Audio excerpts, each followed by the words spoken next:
ඇහැ රූප චක්කු විඥාන කියන ටික හේතුයි. ඒවා යෙදිලා වැය වෙලා පෙනෙනවා. ඒ පෙනෙන දේ විඳින්නේ. අපි චිත්‍රපටියක් බලන්න කියලා ඕන වුණොත් චිත්‍රපටියක් බලන්න යනවා. ඇයි යන්නේ? චිත්‍රපටියක් බලන්න. ඇයි චිත්‍රපටියක් බලන්නේ? මොකටද? සතුටක් සුවක් සොම්නසක් ඇති කරගන්න පාළුව කාන්තිය නැති කරගන්න නේ. එතකොට බලන්න රූපයේ ගාවට යන්නේ රූපේ බලන්න.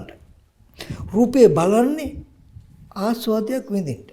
අපි කෙලින්ම රූපෙන් ආස්වාදයක් ගන්නව නෙමෙයි. රූපේ ගාවට ගියාම අපිට රූපේ පේනවා. ඒ පේන රූපයක් පෙනෙන්න හදාගත්තේ මම රූපයක් මටම පේන්න සැලැස්සුවේ. මොකටද? මගේ හිත සතුටු වෙන විදිහේ රූපයක් පෙනෙන්න මම සලස්ස ගන්නවා. එතකොට ඒ රූපෙන් හිතම සතුටු වෙනවා. අද මියුසිකල් එකක් තියෙනවා අපි යම් බලන්න කියලා අපි ඉස්සෙල්ලා මොකද කරන්නේ? සද්දයේ තියෙන තැනට කන අරගෙන යනවා. ගිහිල්ලා සද්දයක් අහන්න සලස්සනවා. ඊට පස්සේ ඇයි සද්දයක් ඇහෙන තැනට කන අරගෙන ගිහිල්ලා අහන්න සකස් කරගත්තේ? විඳින්න. දැන් ඇහෙන එක විඳිනවා. එතකොට අපි ඔක්කොමල කරන්නේ ඔය වගේ රූපයක් තියෙන තැනට ඇහැ අරගෙන ගියාම ඇහැ රූපේ ගැටලා රූපය ඇහැට ගැටලා හිත එකට එකතු වෙලා පෙනෙනවා. ඒ පෙනෙන දේ විඳිනවා. ආයේ වෙලෙම හදාගෙන විඳින්නේ.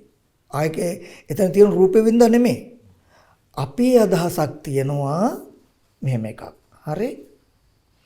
එහි රූප තියෙනවා.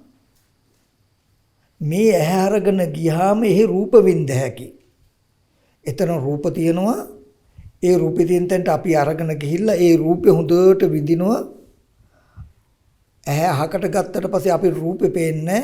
හැබැයි ආයෙ උන්න ගිහිල්ලා බලන්න පුළුවන් කියන තැනකින් තමයි අපි ලෝකේ ජීවත් වෙන්නේ නේ. ආන්ගේ මෝඩකම යණ්ඩයි මෙන්න මේ ස්පර්ශ නිසා පෙනෙනවා පෙනෙනකමයි විඳින්නේ කියන දර්ශන බුදුරජාණන් වහන්සේ පෙන්නන්නේ.